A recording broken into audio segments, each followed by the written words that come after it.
god, oh my god. Oh my god, oh my god, oh my god, oh my god, Andy. Wet. For those of you Midwest transplants, this is going to feel a lot like home, or maybe a South Carolina hurricane that's creeping up Myrtle Beach's coast. Let me kick you a scenario. You left your umbrella at home full, because it is going to come in quick and wet. So wet. If you're not flying into Savannah and driving up the Outer Banks to Wilmington right now, you're doing it wrong, because a lot of times it's counterintuitive to drive in weather like this. No, maybe it's time for you to get swept up in a storm of love.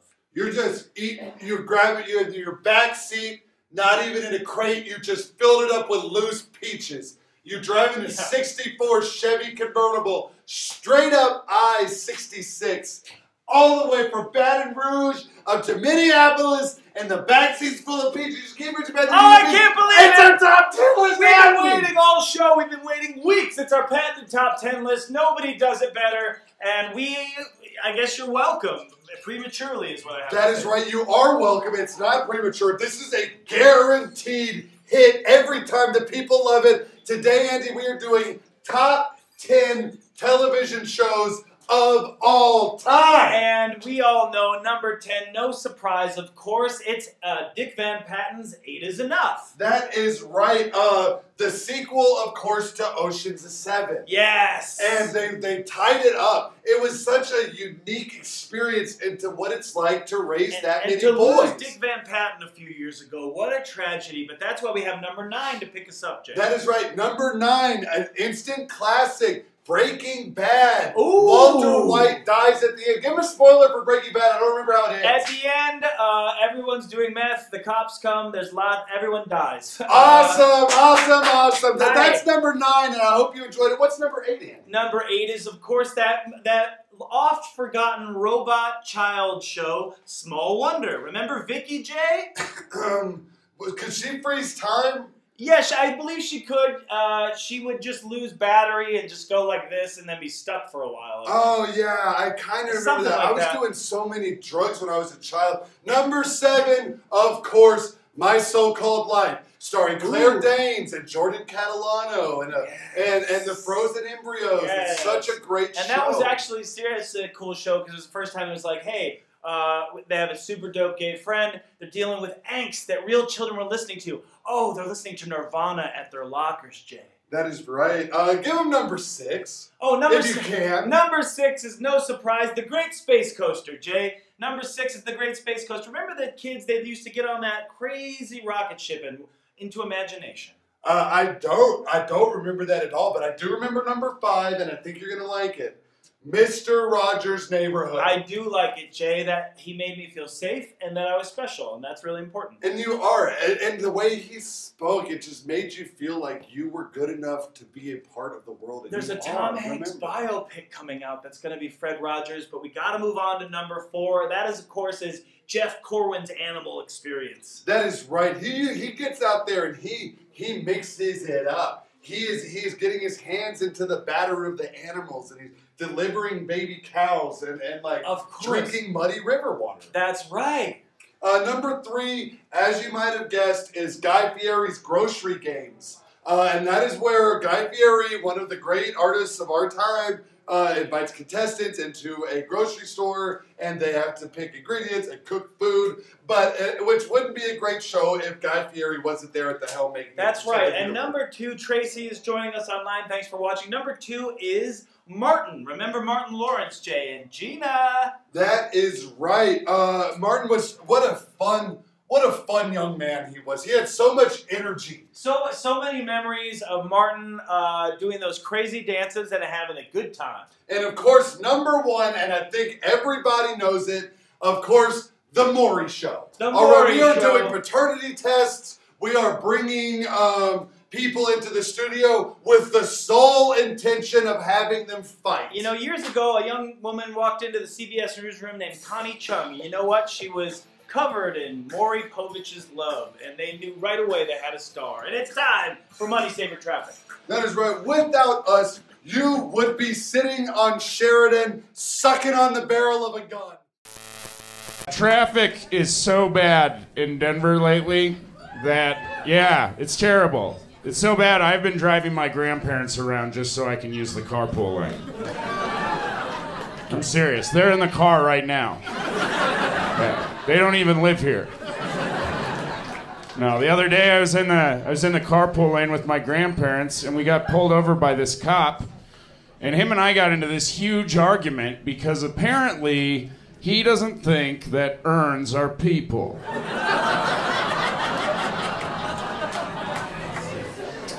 Yeah. Anybody go home for the holidays? Yeah, or as I like to call it, going back to a place I left for a reason. Yeah. I'm originally from South Dakota, and yeah, if you're not familiar with South Dakota, we have a new state saying there. Our new state saying is, South Dakota, you can live here. Yeah. It's a great place. So anyways, I was on my way back there. I was driving through Wyoming. They have a new state saying as well. It's just Colorado's Air and Space Museum. But anyways, I got back into town, you know, with my grandparents, and there was this billboard that I saw right when I got into town that made me so happy. It was so progressive, you know. It said, "Learn how to read for free." Yeah, a sign with words on it that said, "Learn how to read for free."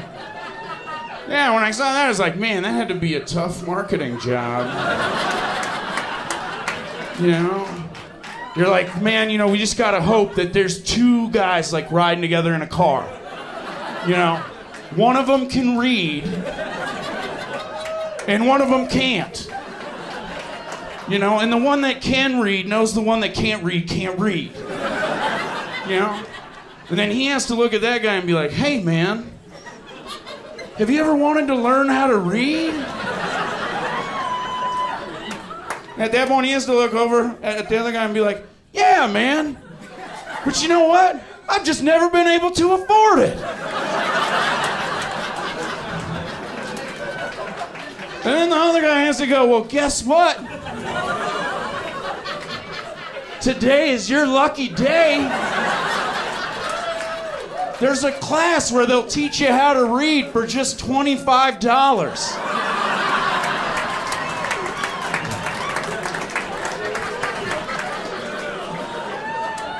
Yeah, signs are fun. Signs are fun. I went to one of the protests after the president got elected, and there was a popular chant at the protest. People were chanting, "Not my president," you know. And then I saw a woman with a sign that said, "Not my president," but she had drawn a circle around it with a line through it.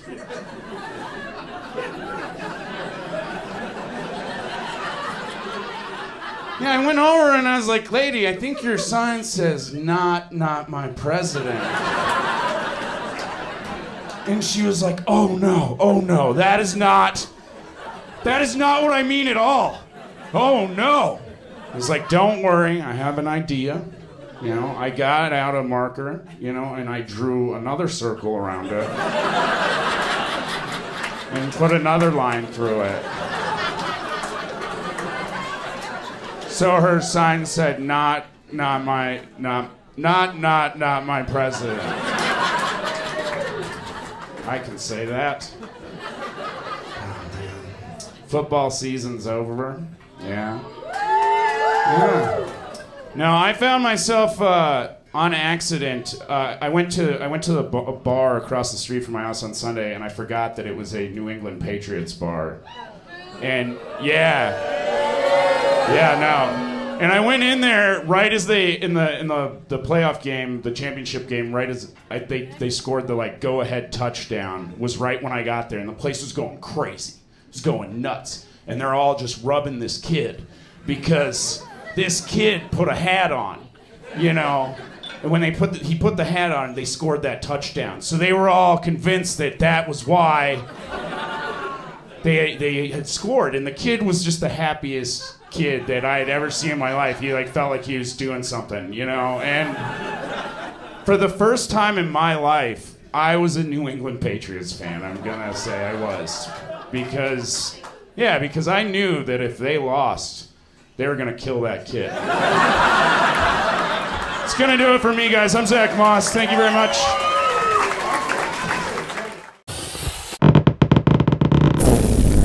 Crawford posted something about, do you always worry about money, even if you have it or something? Oh, it was, like that? Do you have to be rich in order to have enough money to not have to worry about money? Well, and I think that all comes from how you were raised, too, because I don't know. I was taught to worry about money. Hell yeah. So, I mean, it's, there's been times when I have had a decent amount of money, and I don't know, it's always fucking there. To be honest, I had a decent amount of money once I sold my business that I kind of used to allow myself to do more stand-up when I first started and not work as much.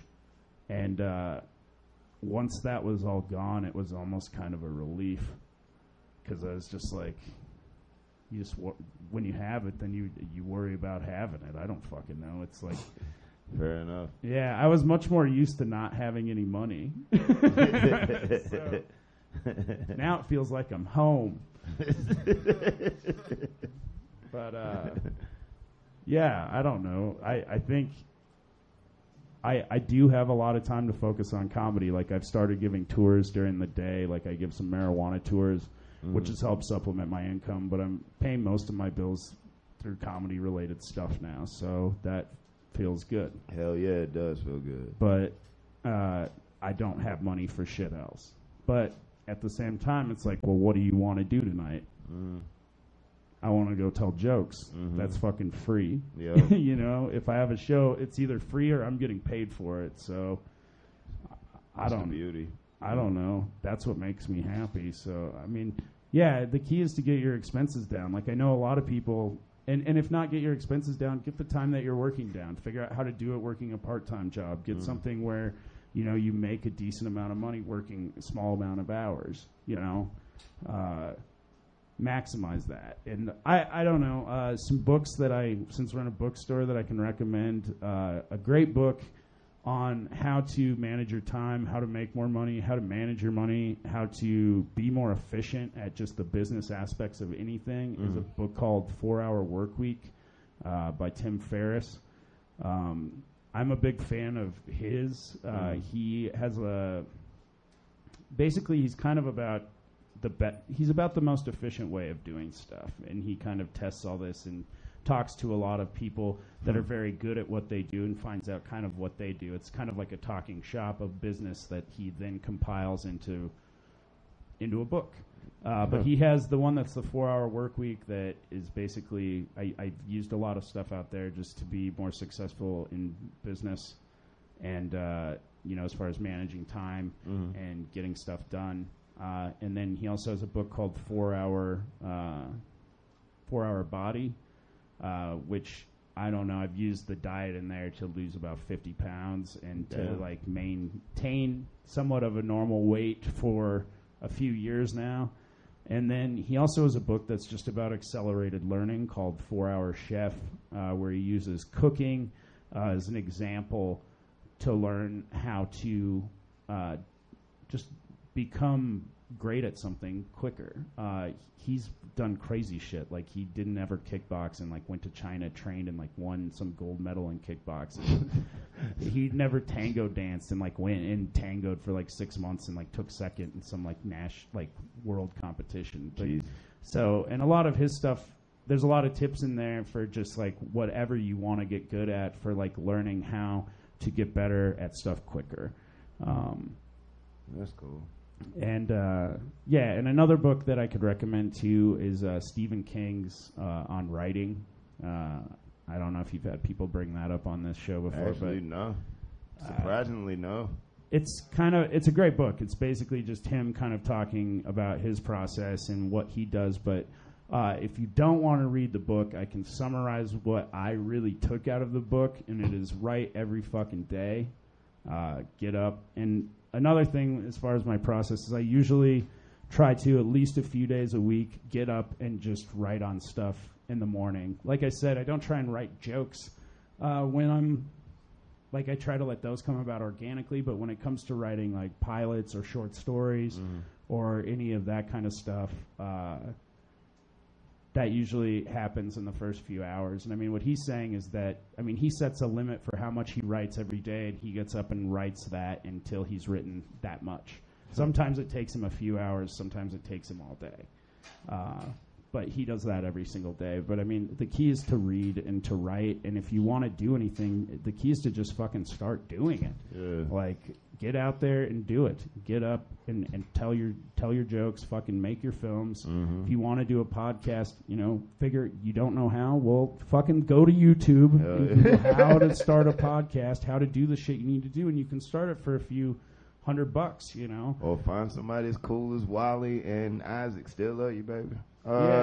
And you can, you know, the whole podcasting thing, you know, is such a great way for you to also spend a lot of time on a microphone. You know, we've done 150 episodes of Whiskey and Cigarettes, which means, you know, some of those are fucking 2 hours long, but I've spent about probably 200 hours talking with comics that are funnier than me, which has really helped me just, I don't know. First of all, I've made a lot of friends and gotten to know a lot of people that way, because when you sit down for an hour, you actually get to form a connection with someone. It's not just fucking saying hi to them at a show or shaking their hand. You actually get to hang out and spend time with them and you know, figure out what you have in common as people. Yeah.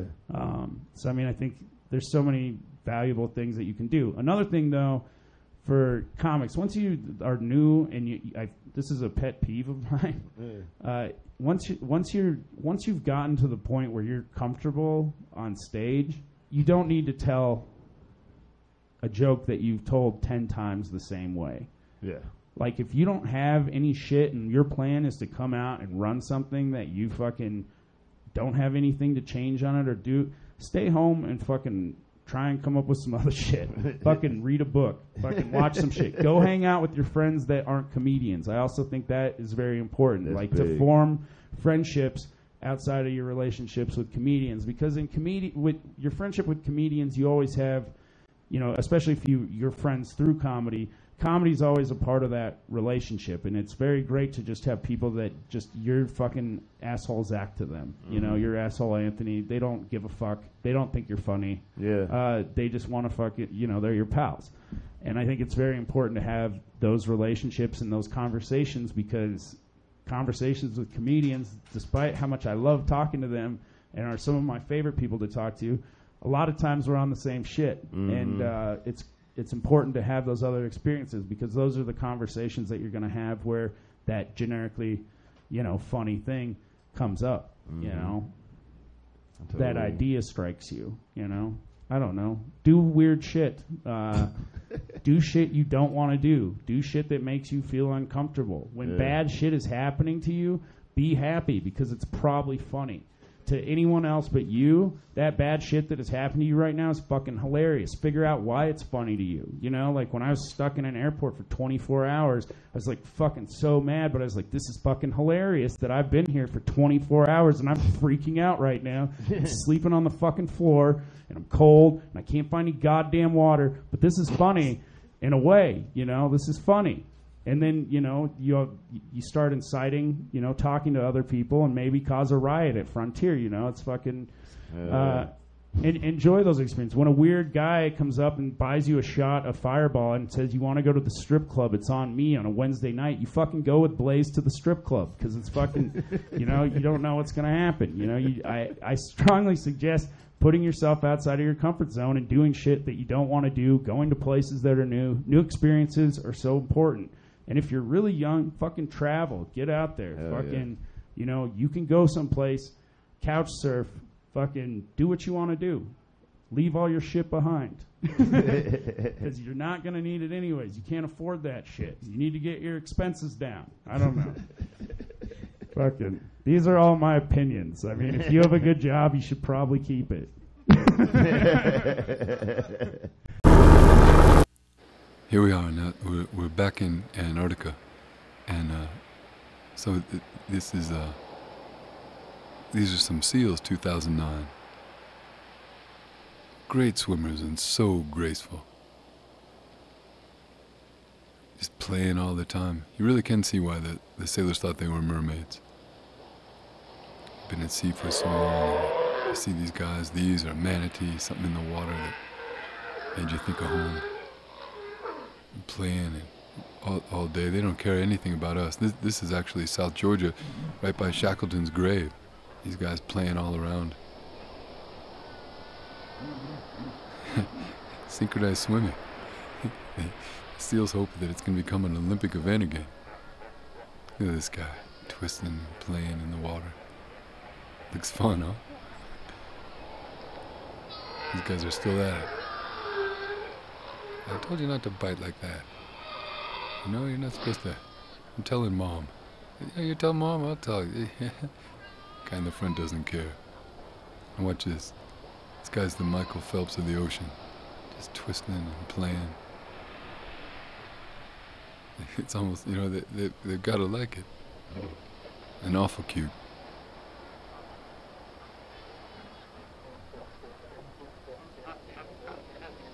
Babies yelling at each other. Always naughty and annoying. Like kids every place.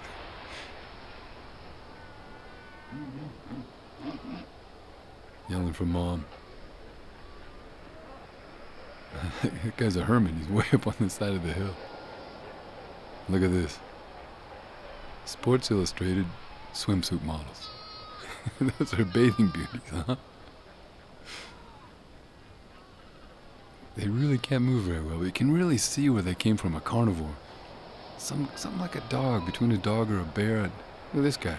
Just keeps itching. I got a sardine stuck between my teeth.